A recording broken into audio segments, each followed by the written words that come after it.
Hello, I'm Glenn W. Hunter, and with me today, as always, is our subject matter expert, Shor Denny of Community Now. And today we also have a special guest, Eric Johnson, Assistant Principal at JW North High School in Riverside, California, in the heart of the Inland Empire.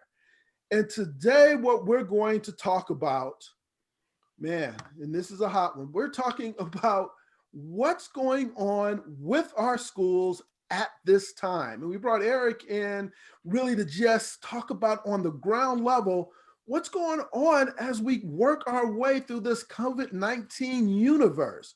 So Eric, we're going to put you on the spot a little bit, but hopefully we'll be able to get truthful answers out of you, but we know we will get insightful ones. So welcome to the show. Thank you. Thank you for having me here. Good. So I'm gonna get the first question in because Shor always gets the second one and the third one after that. So as we look at what's going on in our schools right now, we're approaching the holiday break. What are some of the obvious differences in managing behaviors among our high school students now that we're just so well entrenched in this COVID-19 world? Well, I think one of the most obvious things is that typically during a regular in-person situation during a regular school year, students are on campus. In terms of when you look at discipline and student behavior, there's a law that speaks to in loco parentis, meaning in lieu of the parents being there, the school kind of has parental powers. But now we're kind of in a gray area because a behavior that a kid would exhibit in class with the teacher at school that was maybe a behavior issue, they may now be at their kitchen table with their parents sitting right there, and their parent may be okay with it. So as a school system, you kind of walk on a fine line because, they're with their parent. They're in school virtually online, but they're in their parents' care and supervision. So we don't have a lot of incidents or major things happening in terms of discipline or behavior issues. But even the things that do happen, you have the parental piece, and then how you balance that with them being in school, but in a virtual sense. So, but luckily, like I said, we're not dealing with fights or violent type situations and things of that nature. But digital citizenship, has been an issue. Appropriateness in the online and on the internet has been an issue for some. Digital citizenship. Wow, I think that's new. Digital citizenship. So that's like in the old days, when we would be on school and the youth were being good, right? You get a citizenship award or you get to go to lunch with the principal, if you're really good. So now, because it's virtual, are there any of those types of programs still that kind of promote that good citizenship? I think we're all trying to look for positive interventions and engagement strategies to connect with students and promote positive behavior. But we're limited in a lot of things right now in terms of outreach and those types of things because of, there's limits to interaction and interaction with the students and the families. So we do try incentives and try to get creative with things like that. But we're limited in, what we can do and in terms of contact with students and families because of the COVID situation. And this is where he said I start talking. So my next question is that because of what you said, there's no way that we can, penalize the adults, right? But right now, what are you seeing? I mean, I heard that in the beginning that the teachers wanted the cameras on so that you could see the youth and make sure they are interacting, but things started happening and now students don't even have to turn their cameras on. I'm wondering if that's because, I guess, of what was going on in the home. Is that, I mean, could you kind of explain Because that really, how can you say there's a citizenship, when you don't even see the youth? Sometimes I don't even know how you know if they're there. Well, I think, it's just human nature to want to be able to have visual contact with the person you're communicating with. So I think, nationwide, you know, people want that interaction, as much as possible, even though it's in the virtual sense. But in the state of California, legally, schools cannot require uh, the cameras to be on, no matter what the school district, the public school district. But I've observed classrooms, and I've seen some teachers masterfully interact and teach students and instruct students. And they're maybe have one or two kids with their camera on. But there are other ways to check for engagement. You have the chat feature, you still have audio. And so I've seen some teachers teach, and it's almost as if they have 36 sets of eyes looking at them. And they haven't skipped a beat, and you're like, wow. So it doesn't fluster every teacher. Some teachers are, they would prefer, and you may feel that it bothers them, but there are probably reasons why students don't want their cameras on, or maybe they're having a technical issue, but that is a law that we can't require that. So that kind of solves that debate. Wow. So is that something that the teachers are able to replicate? You find those that are being successful with virtual engagement, so that, again, it's replicated with teachers who may be struggling with it? I think no matter in person or in the digital environment we're in right now, it still goes back to relationships. You Mhm. know, there's a quote, I got it from Capturing Kids' Hearts, which is a training that helps teachers relate to students better. And it talks about discipline without relationship fosters rebellion. Right.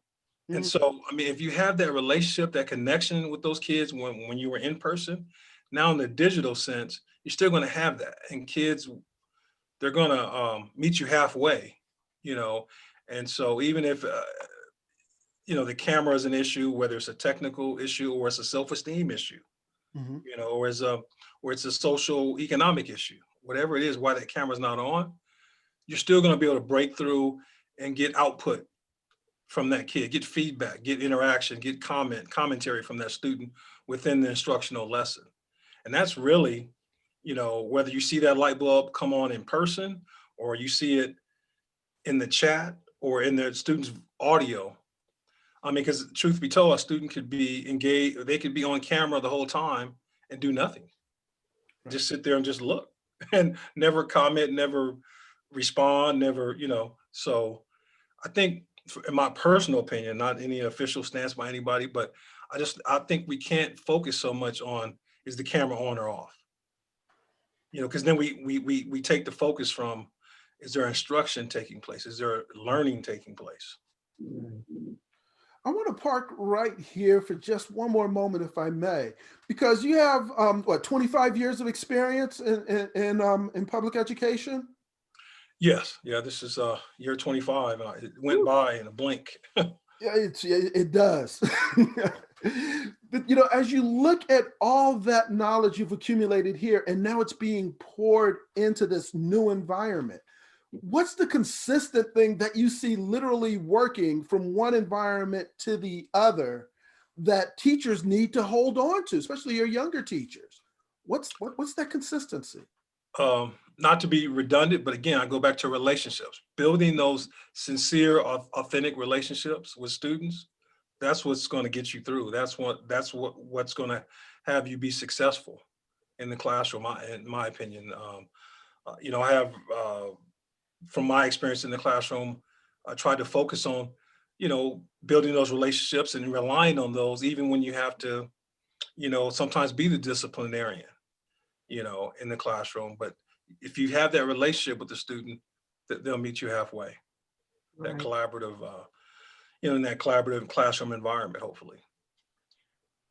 Glenn, I know we talked about questions. Did we still have, or I'm asking the question of authority, right? Mhm. I notice when I'm working with youth and it's virtual, and when we're doing projects and some of the staff are there, the teachers or the counselors are online.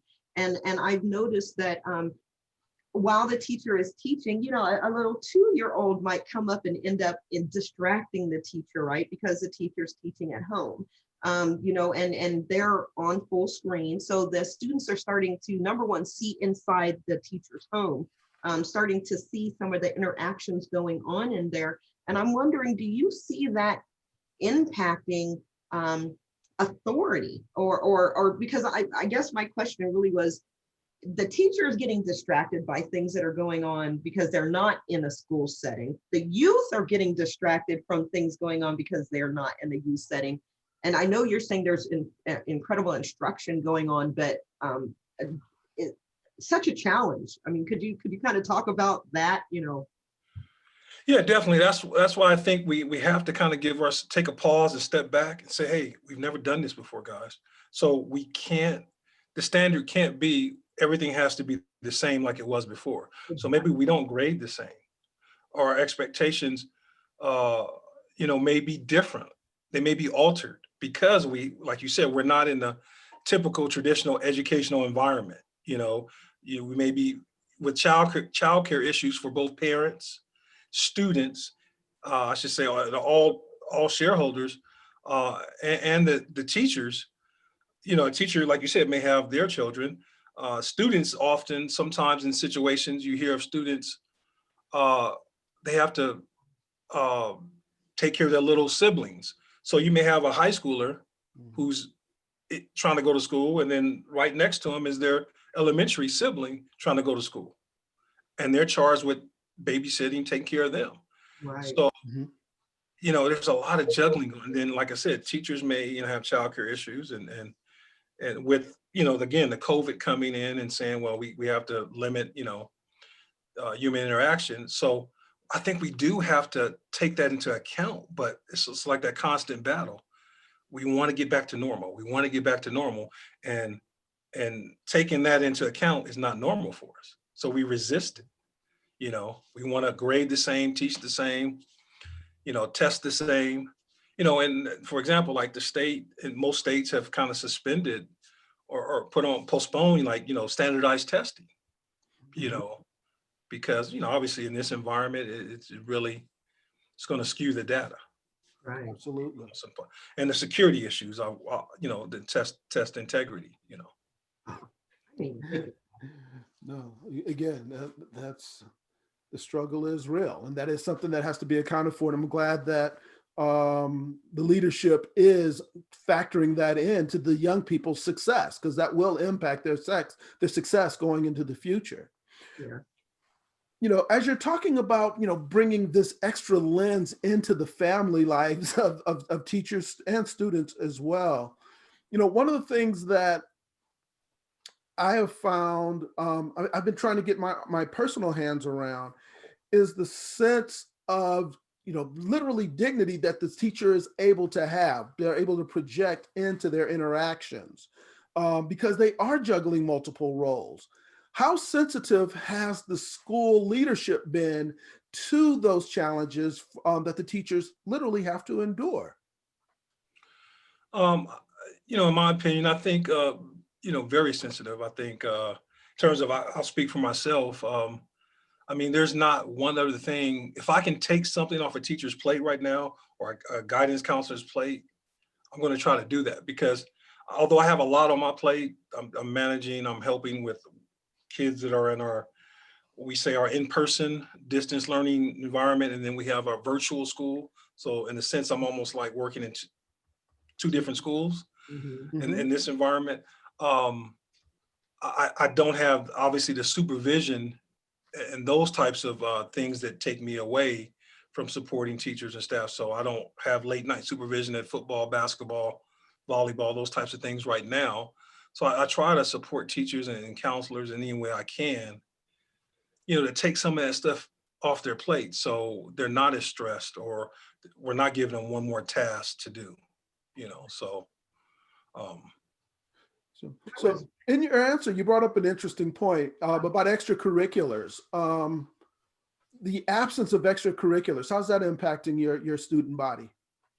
I think those are the carrots. I think it really, more than we even realize now, students, think back to when we were in school, some of those clubs or activities, Right. we lived and died for those. So, as I walk around and I see it, the absence of that buzz, Mm-hmm. the athletic competitions and things of that nature. I do feel sad because I think, some of that stuff you may not be able to get back. If you're a senior, Right. this is it. You're going to graduate. And so I think definitely it is impacting the kids in their social emotional health, not being able to participate in those activities, whether it be an athletic contest or a true traditional graduation. That was traumatic. What we experienced this past Yeah. June. Mm. Or Mhm. most public schools in California, at least. I can't speak for the whole country, but a lot of the public schools in Southern California did drive-through graduations. Mhm. Mhm. And so, I mean, that was a new experience for all of us. A drive-through graduation. And we're probably going to do it this year. I was talking to some seniors and I said, last year it was a surprise, and we did what we could come up with. I said, this year though, you can prepare. What innovative things can you do? What can you come up with, with the time to figure it out? Right. My question now is going to be the future, right? Like you said, a lot of people everywhere that I'm talking, they want to go back, but I don't really believe there is a back. I think that we're gaining new value in the future and in what we are learning and building currently. Do you see the future going back, or do you think this is going to be a new meld of a new way of educating that we're moving into?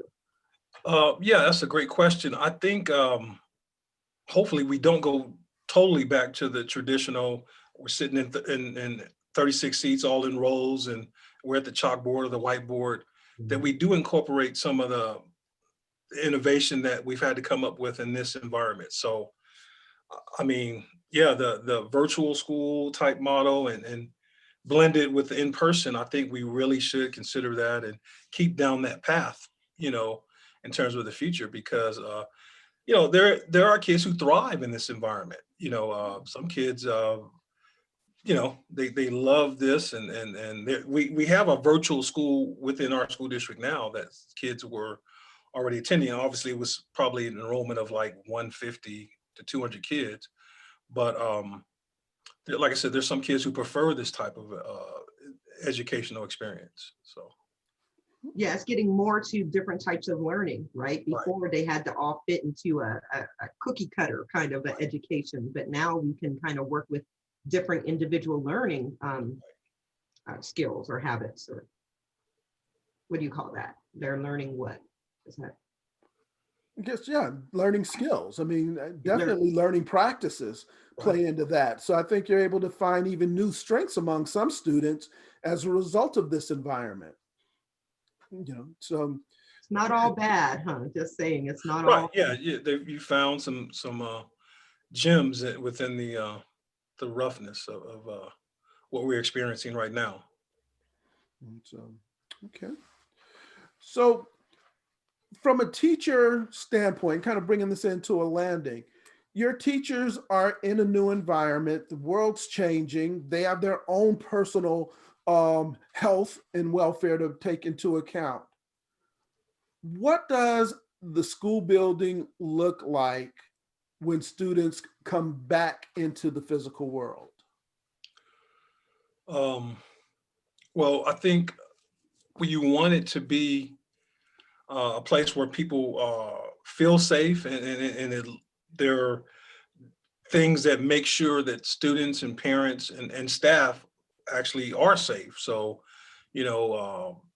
things like hand sanitizing stations, places where multiple places where you can wash your hands and use hand sanitizer, different types of shields and lots of PPE and those types of things. And so social distancing. So following the guidelines of like the CDC, you're going to see all that. I mean, I was talking to someone the other day thinking that, who knows, America may never go back to a situation where masks are not part of our lives. I mean, I remember in the past, I would see people who wear a mask and I was like, wow, are they sick, or do they think everybody around them is sick? But now I've had to consider, well, am I a germaphobe, going forward? Because, who knows? I may always keep a mask handy for the next, if the Lord says the same, the next, 50 years, because, where other countries, other people around the world probably have been doing this for years, they've always had a mask handy, Right, that's right. So as we wrap up, Eric, is there anything you want to tell our audience, people who have children in schools, people who are concerned about the community, that are concerned about learning? Anything that you want to share with them to bring light or bring hope to the current situation? I'll reiterate that we've never done this before. So, we got to kind of give ourselves in the whole situation the benefit of the doubt.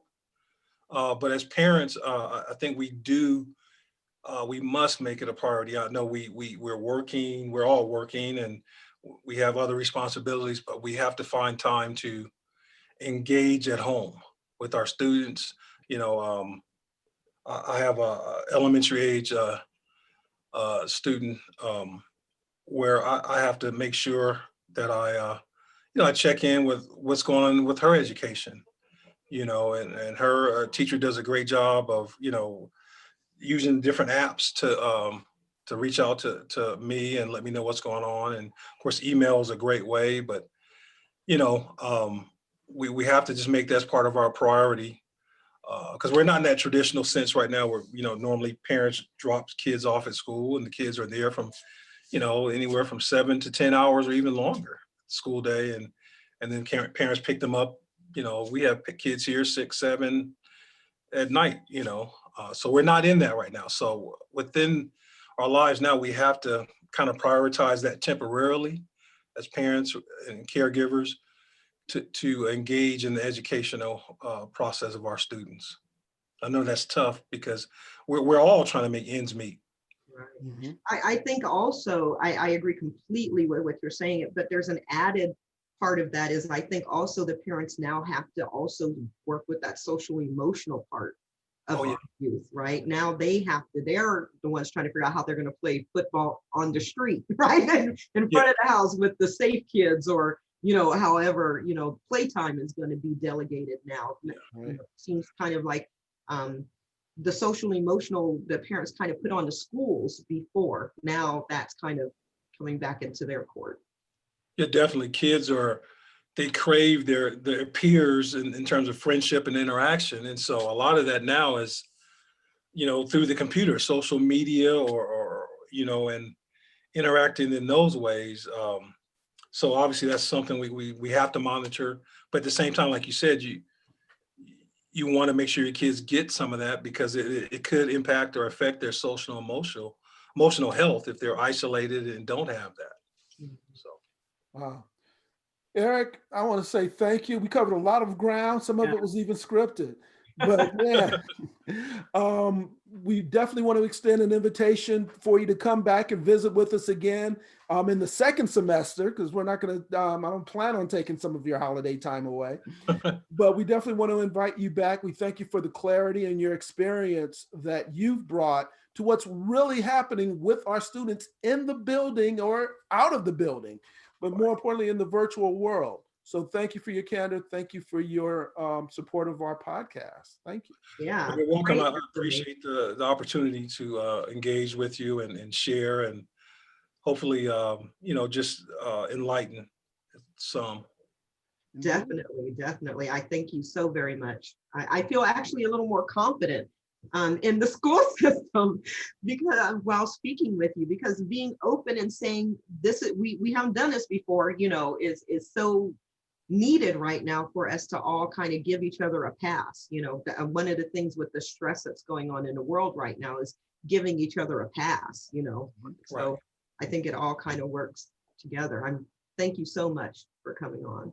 Well, you're welcome. I appreciate it. Like I said, it's just kind of trial and error right now. You know, there's things that we're learning. Like you said, the graduation thing was, if we did have to do a drive-through graduation again this year, if that is the case, it'll be that much better than it was last year because we learned and, you know, we tried different things. And so, yeah. Very good.